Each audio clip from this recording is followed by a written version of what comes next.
Hey everyone, day 3 done. Yeah, that was the most exhausting experimental day, but I think we did really well. A couple of things to talk about today. So, where do things go wrong? First of all, you had your first experience with PEG. You realized that PEG is actually really viscous, it's difficult to pipette. Most of you used the wild boar tips, which was smart because it made it simple. You vortex it, but you also realized that vortexing doesn't really mix it as well. So actually flipping the tube up and down, like inverting it vigorously, helped a lot better. And the PEG is actually the main reason why we still use twice the volume for kept small RNA-seq versus the input library. So in other words, the mixing and the accurate pipetting is actually what limits us to going to smaller volumes. Why is it more challenging with kept small RNA-seq? Because it's harder to generate libraries than input libraries. So for those of you, or hopefully not, but some of you might see that you have problems with input libraries, but not with csRNA-seq libraries. An easy way to address that in the future would be to double also your volumes for the input. However, if your input and your csRNA-seq libraries both look brilliant, you could even consider in the future to also halve the volumes of your csRNA-seq.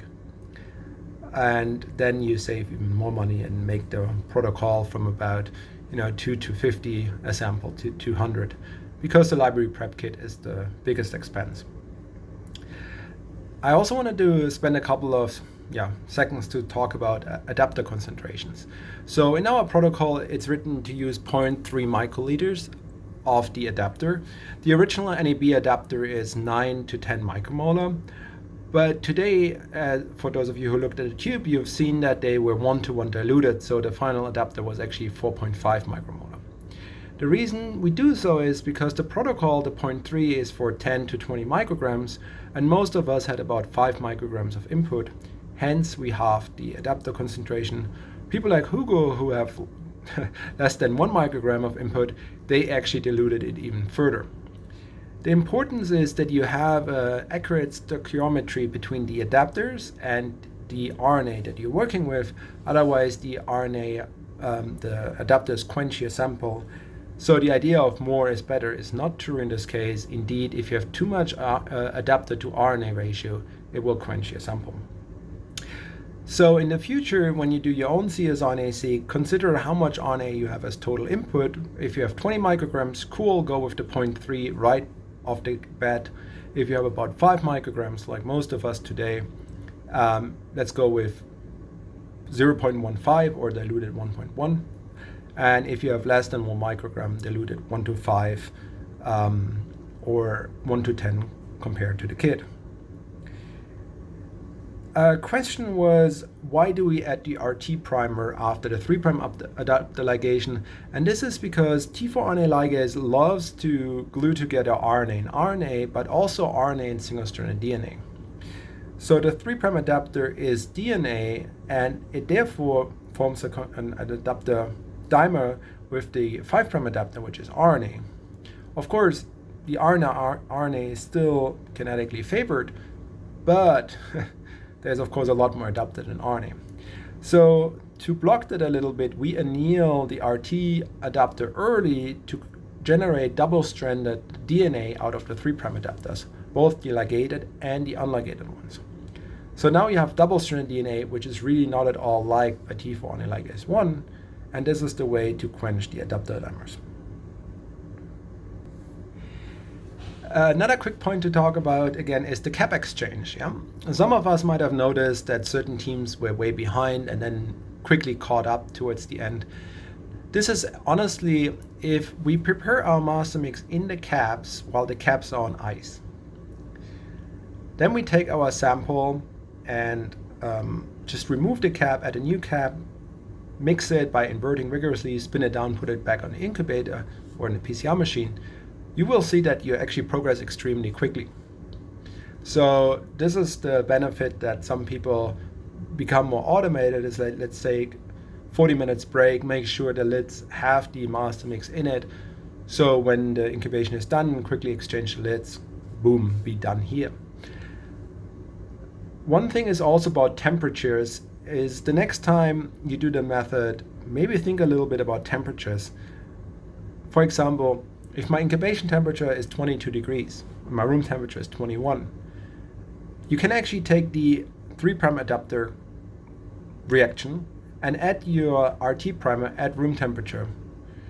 Once you heat it up and cool it back down, that's fine, but it actually extends your 3' adapter ligation a little bit.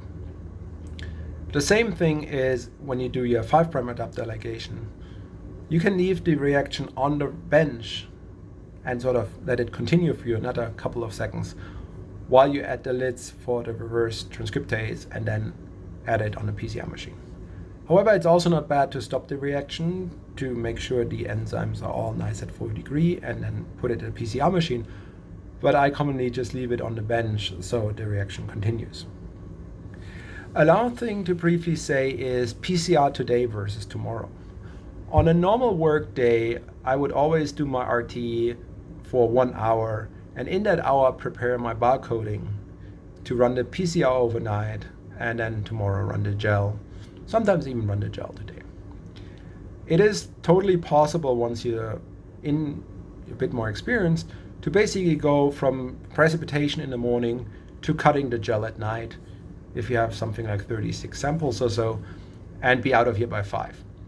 So at a 9 to 5 day.